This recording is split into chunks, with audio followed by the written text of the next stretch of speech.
Le compagnon guide numéro 50, podcast numéro 2. Édito. Ah là là, quelle drôle de période.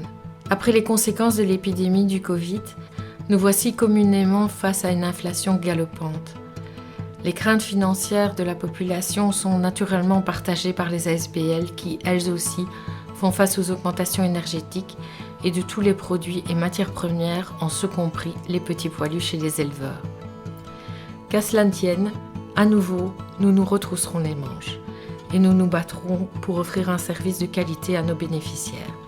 Chasse au gaspillage, stratégie créative, effort de tous nos bénévoles, nous savons que nous pouvons autant compter sur eux que sur les autres membres de la grande famille d'entrevue.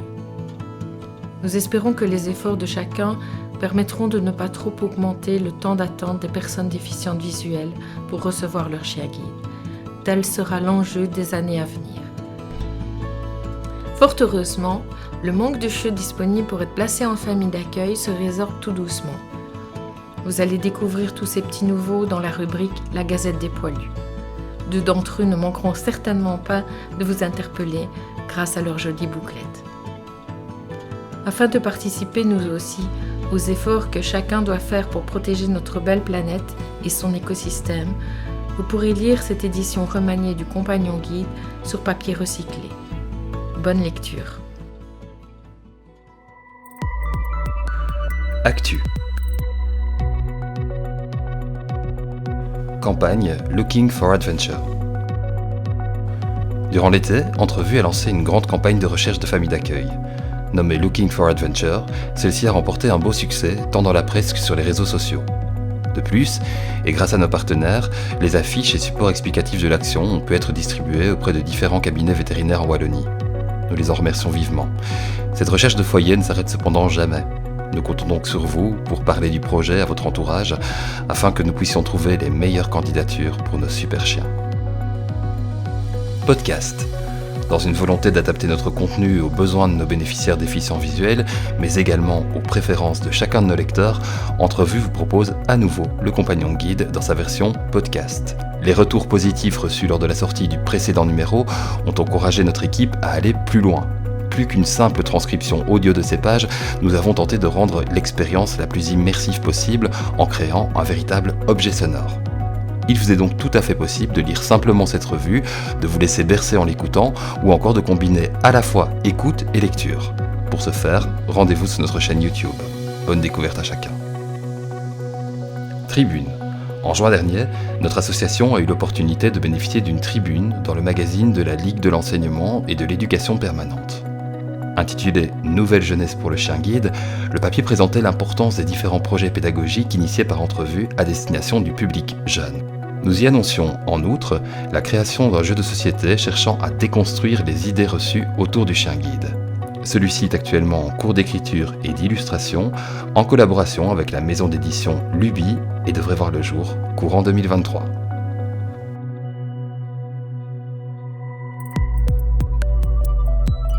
Interview. 2 par 2 rassemblés. Dernière étape avant la grande aventure.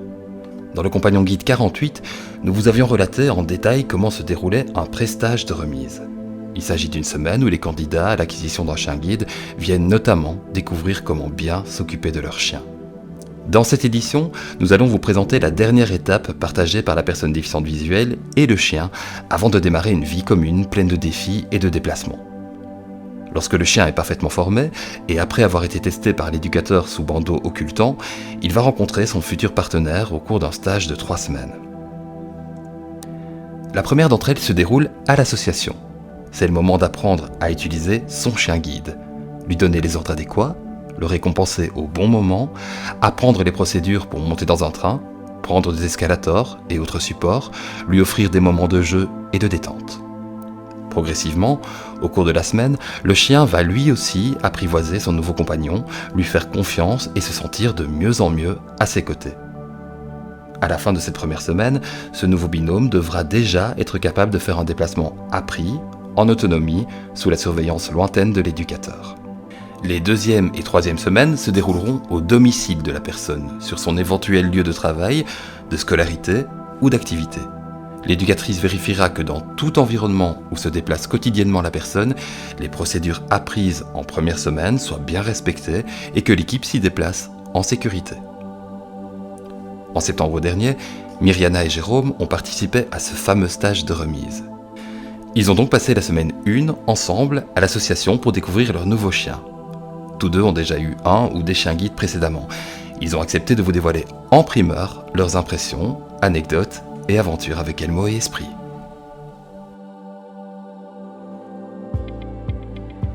Salut Myriana, salut Jérôme. Bonjour. Dans un premier temps, pouvez-vous vous présenter à nos lecteurs et auditeurs ? Je m'appelle Myriana, j'habite à Herstal, j'ai 51 ans et je suis non-voyante de naissance. Et moi c'est Jérôme, 35 ans, je vis à Bruxelles, je suis malvoyant et je suis là pour avoir mon deuxième chien d'assistance. Super, alors comment s'est passée cette première semaine de stage à l'association ? Je ne sais pas qui veut répondre, peut-être Jérôme ? Ah, super gai, il y a une super ambiance, tous les moniteurs sont top, on a pu croiser les familles d'accueil, voilà, les chiens sont en top forme, on a 2 Rolls-Royce prêts à travailler et à nous guider dans la vie de tous les jours. Et justement, en quoi consiste cette première semaine de stage ? Eh bien, on revoit tous les standards, puisque comme je l'ai dit, c'est mon deuxième chien, donc voilà, je connais déjà à peu près les ordres et tout ça qu'on peut leur donner, mais c'est vrai que c'est toujours bien de revoir tout ce qu'on peut faire avec un chien. Après, il y a aussi, et ça c'est plus important, c'est aussi tous les soins qu'on peut apporter aux chiens, nettoyer leurs oreilles, nettoyer les yeux, et c'est très important. Comme le disait Jérôme, durant cette première semaine, vous avez pu rencontrer les familles d'accueil d'entrevue. Je voulais vous demander quel est votre sentiment envers ces personnes qui s'engagent bénévolement pour vous permettre de bénéficier d'un chien guide. Alors, les familles d'accueil, on leur doit énormément parce que d'abord ils font ça bénévolement, ils font ça avec tout leur cœur. Et puis voilà, c'est pas quelque chose de facile. Ils ont un petit chiot qui ne sait absolument rien, donc tous les dégâts, toutes les petites bêtises, tout ça c'est pour eux. Et puis ils donnent énormément de temps. Moi en tout cas, je suis vraiment reconnaissante à toutes ces familles, vraiment. Oui, vraiment. On ne sait pas comment les remercier en fait. Non. Leur rôle est vraiment essentiel pour nous. Autre question, mais quels sont, selon vous, les plus grands bénéfices que vous apporte le chien guide ? Voilà, moi pour le moment, Jérôme aussi, on vient en stage à la Cannes. Déjà, c'est pas facile, tout ce qui est obstacle, tout ce qui est avec un chien, des fois on se rend même pas compte qu'il y a des obstacles. Et puis je trouve qu'en sociabilité, on gagne énormément parce que les gens nous abordent plus vite. Quand on a un chien, ça crée des liens en fait. Parce que les gens, ils ont peut-être peur d'aller vers une personne handicapée toute seule. Mais avec le chien, on a une bonne excuse. Ouais, c'est vrai, c'est pas faux. Et je pourrais rajouter aussi que pour moi, le chien, ça apporte à la fois de la sécurité dans nos déplacements. Aussi. Donc ça, c'est vrai que, comme parlait Myriana, des trottinettes, etc., on les fait vite tomber, on les prend dans les pieds, ça fait mal. Une bordure qu'on voit pas, c'est ce qui pourrait nous arriver tout le temps si on n'avait pas notre chien qui se met à l'arrêt pour nous montrer une marche. Voilà, donc à la fois la sécurité dans les déplacements et de l'indépendance aussi. Pas de devoir demander à quelqu'un de toujours vouloir aller avec nous pour aller au marché, pour aller faire les courses. Voilà, donc on est vraiment... Oh, tu peux aussi dire que ça aide à draguer. Oui, ça j'ai pas encore vu les bénéfices, mais ça peut-être un jour. Eh bien, je te le souhaite. Vous venez de rencontrer votre nouveau compagnon. Quelles sont vos premières impressions quant à Esprit et à Elmo ?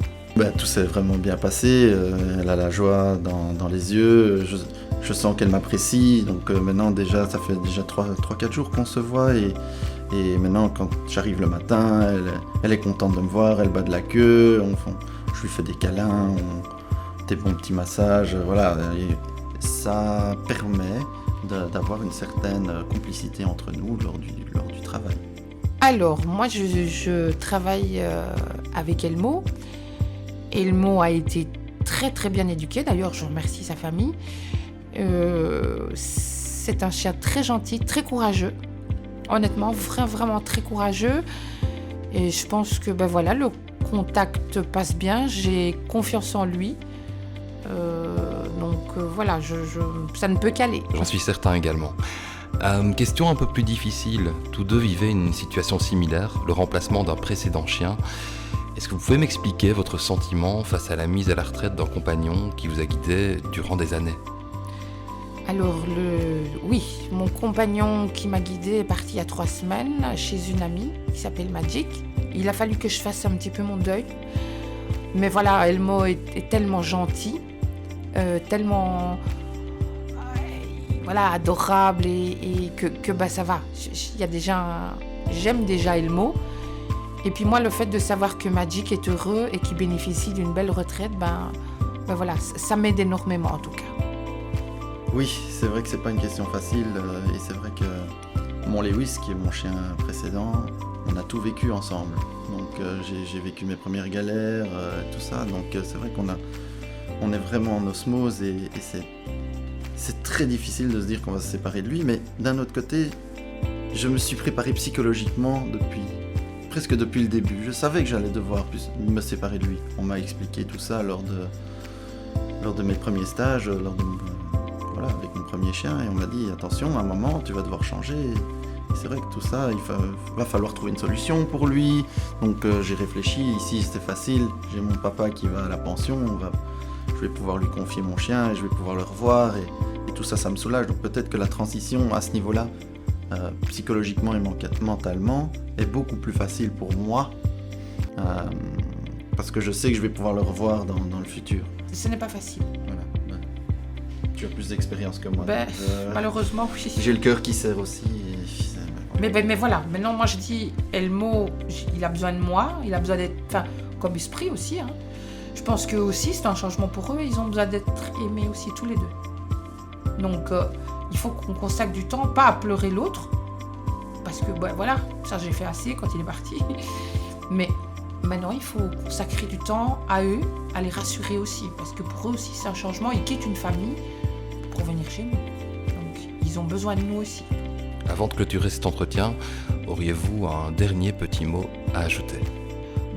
Dernier mot, voilà, merci pour tout ça, parce que merci à Autre Vue, merci encore aux familles. Ça c'est super important.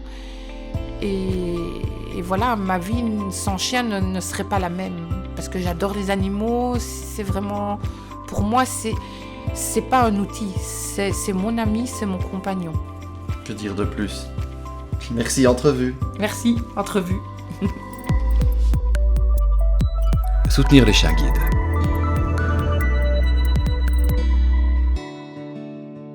Chers donateurs, par votre geste, vous allez permettre à une personne déficiente visuelle de reprendre, par l'intermédiaire d'un compagnon à 4 pattes, le chemin d'une vie plus autonome. Nous vous en remercions chaleureusement. Chaque chien est remis gratuitement à son bénéficiaire. Le défi d'une association telle que la nôtre est donc de rassembler les fonds nécessaires pour couvrir les coûts d'éducation, d'hébergement, d'alimentation des chiots, etc. Vous l'aurez compris, chaque geste compte et permet au projet d'avancer. Découvrez tous les moyens de donation sur notre site www.entrevue.be.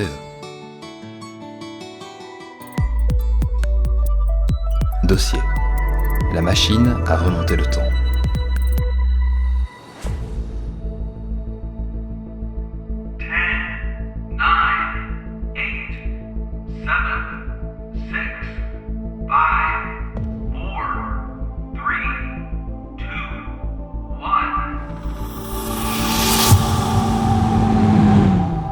Au fil du temps, le compagnon guide a toujours eu pour objectif de vous relater la vie quotidienne d'Entrevue. Il est d'ailleurs particulièrement intéressant de se replonger dans d'anciens numéros de notre revue afin de profiter d'un bon bol de nostalgie. Néanmoins, le chien guide a lui aussi connu une histoire plus que passionnante. À l'occasion de ce 50e numéro, nous avons décidé de vous emmener à bord de notre capsule temporelle et de vous faire découvrir les aventures du chien guide à travers le temps et les civilisations. Attachez sans plus tarder votre ceinture. Premier arrêt, la Rome antique. Au fil de l'histoire, le chien a souvent été considéré comme le meilleur ami de l'homme. Nul doute que le chien guide confirme bel et bien cet adage. Pour beaucoup, l'idée d'éduquer ce type spécifique de chien pourrait sembler résolument moderne. Pourtant, c'est au 1er siècle de notre ère que nous pouvons déjà trouver la trace de l'un d'entre eux. Selon certains archéologues, une fresque trouvée dans les ruines de Pompéi représenterait un homme, possiblement déficient visuel, accompagné d'un chien tenu en laisse. La personne en question agripperait un bâton qui aurait pu l'aider à éviter les obstacles. La fresque, retrouvée en mauvais état, ne permet malheureusement pas d'avancer quelque certitude que ce soit. Il faudra donc attendre le XIIe siècle afin de trouver une preuve tangible de l'existence du chien guide. Un parchemin chinois de cette époque, Spring on the Yellow River, représente effectivement un homme atteint de cécité se laissant guider par son compagnon canin à travers un petit marché. L'œuvre est actuellement exposée au Metropolitan Museum of Art de New York. Du XVIe au XVIIIe siècle, les preuves de l'existence du chien guide vont s'accumuler dans l'art. Arrêtons-nous pour seul exemple en 1715. À cette époque, nous pouvons trouver la trace d'une ballade décrivant la vie d'un chevalier ayant perdu la vue.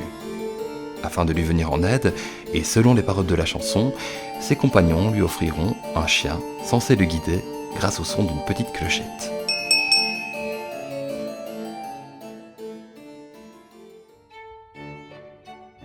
En 1819, le docteur viennois Johann Wilhelm propose la première description d'une méthode d'éducation de chiens dit d'aveugle. Son ouvrage développe une méthode d'éducation particulière. Un bâton, attaché au collier du chien et muni d'une barre transversale, permettait à l'humain de comprendre les mouvements avant et latéraux du chien.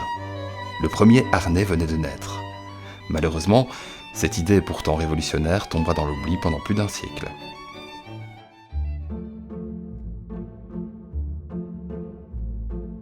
Quelques années plus tard, en 1847, un Suisse nommé Jakob Bührer publie un ouvrage dans lequel il décrit comment il est parvenu à former un Spitz à la guidance.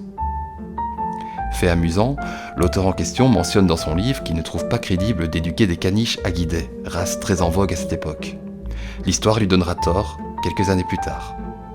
Rendons cependant hommage à M. Bührer en découvrant son vibrant hommage poétique au chien guide. Et pour ce faire, quoi de mieux qu'accueillir Alena pour nous offrir une version originale du poème en question. Ja, du mein Führer durch das Leben, du bleibest unzertrennlich mir, du kannst mir Mut und Tröstung geben, ein edles Tier verdient Ruhm und menschliche Bewunderung.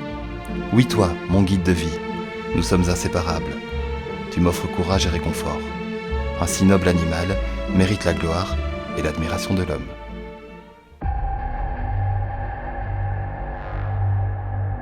Ces premiers événements auront joué un rôle primordial dans la mise en place des méthodes d'éducation que nous connaissons actuellement.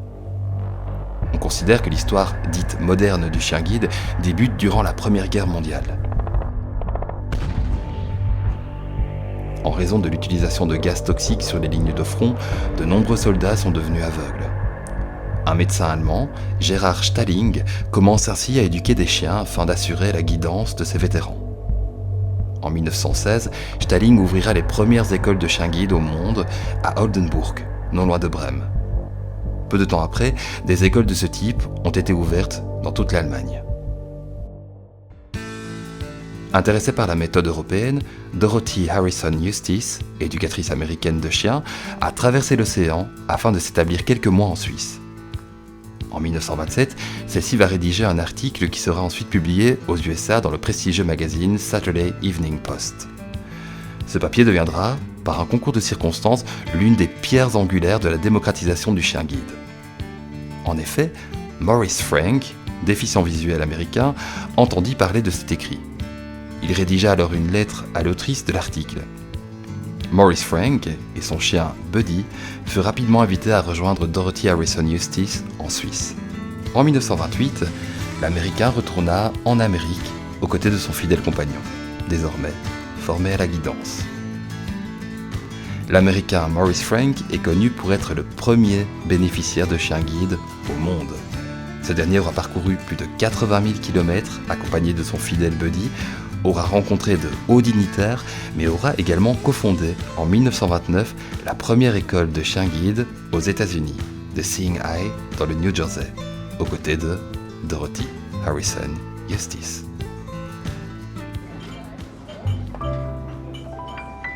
Fun fact.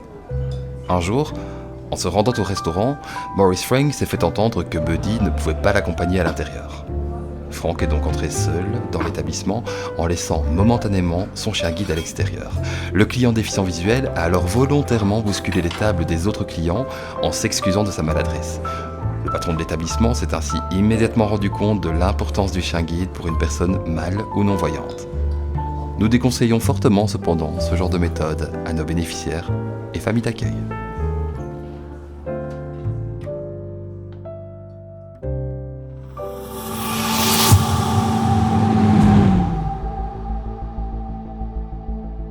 Aujourd'hui, l'héritage de ces siècles d'histoire est immense.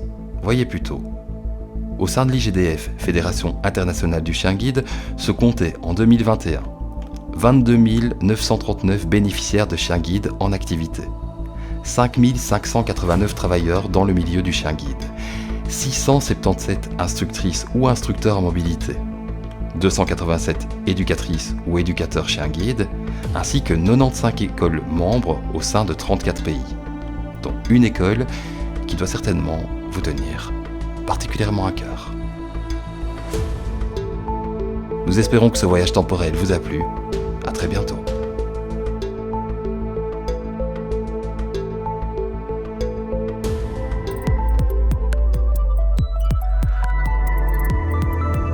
Inclure le chien guide dans votre testament.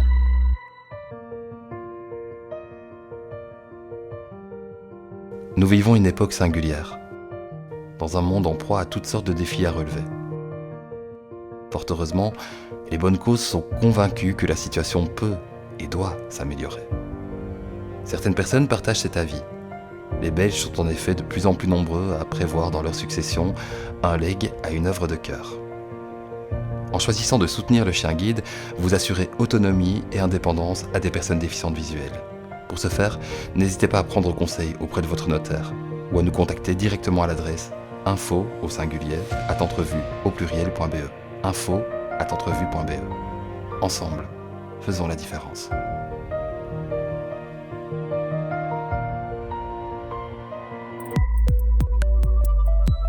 La Gazette des Poilus.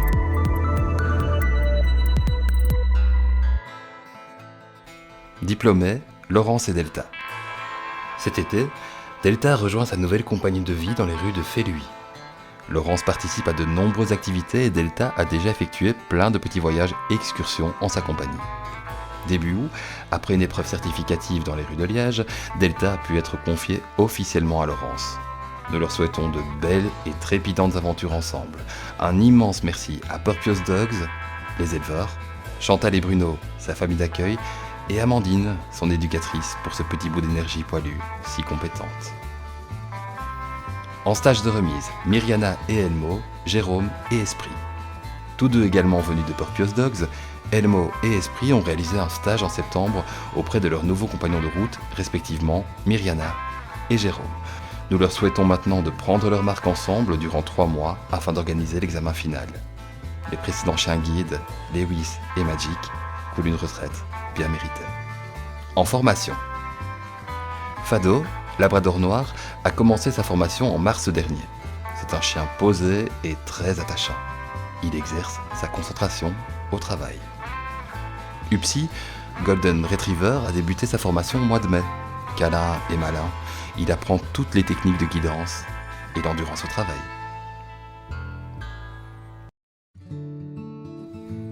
En famille d'accueil. Après une année passée aux côtés de Laurence en famille d'accueil, Flora a été sélectionnée par Purpios Dogs pour devenir maman d'un tas de petits futurs chiens d'assistance. Félicitations Flora, cette promotion est le fruit de ton bon tempérament. Ginny, Labrador noir, est accueillie par Sandrine et Luc qui l'emmènent quotidiennement à Bruxelles sur leur lieu de travail. Cet été, elle a découvert Barcelone à leur côté. Goofy, Labrador noir, a profité de l'été pour faire des cabrioles. Une blessure s'en est malheureusement suivie. Heureusement, plus de peur que de mal. Ce grand gamin a bien accepté cette période de repos forcé. Giza, Labrador blonde, a été confiée par Anne et Didier à la famille de Chantal et Bruno. Fort de leur expérience, ces derniers ont pu reprendre les rênes de la première année de formation de la chienne et lui faire découvrir quantité d'environnement au quotidien. Grinta, Labrador blonde, poursuit ses apprentissages chez Daniel et Pierre-Philippe. Cette demoiselle n'a peur de rien et s'est montrée une parfaite louloute dans sa famille de vacances. Vanny, berger blanc suisse, est entrée en famille d'accueil à la fin du mois de mars chez Oriane, étudiante vétérinaire. C'est une chienne volontaire et intelligente qui apprend auprès de sa famille à canaliser sa belle énergie. Velours, labrador noir, a été placé chez François, policier à la retraite. Elle a découvert plein de choses cet été et peut compter sur Caline, le chien de la famille, pour lui montrer le monde et la bonne manière de s'y comporter. Virgule, golden retriever, est accueilli chez Audrey. William, le fils de la famille, s'est découvert une passion pour l'éducation de la petite poilue et lui apprend plein de choses. Gala a passé de très belles vacances à La Rochelle en compagnie d'Alexine. Elle y a fait le plein de nouvelles découvertes. La rentrée sur les bancs de la fac a eu lieu. Il faut désormais rester bien au calme, sous les bancs des amphithéâtres. Prima, golden retriever, a passé de belles vacances avec sa famille d'accueil en Italie. Quelle joie de goûter à la Dolce Vita. Vador et Voodoo, caniches royaux, ont pris leur quartier respectivement chez Dominique et Pierre-Paul et Olivia et Antoine. Nous misons sur cette race pour permettre aux personnes déficientes visuelles sujettes aux allergies d'obtenir tout de même un chien guide. Les deux petits bouclés sont pleins de joie de vivre et déjà très attachés à leurs familles respectives. Vicky et Vaillant, labrador, viennent d'être accueillis par Eliane et Henri. Vaillant va vivre à Wandre et Vicky au centre-ville de Liège. En route pour de belles découvertes. Inca, labrador noir, nous a été confié par Purpios Dogs. La petite chienne est accueillie par Anne dans le Brabant wallon. Nous leur souhaitons beaucoup de plaisir ensemble. Finalement, cet automne, Eliane et Jean-Michel, ancienne famille d'accueil d'esprit, accueilleront à nouveau un petit élève de Purpios Dogs. Bientôt de leurs nouvelles sur les réseaux.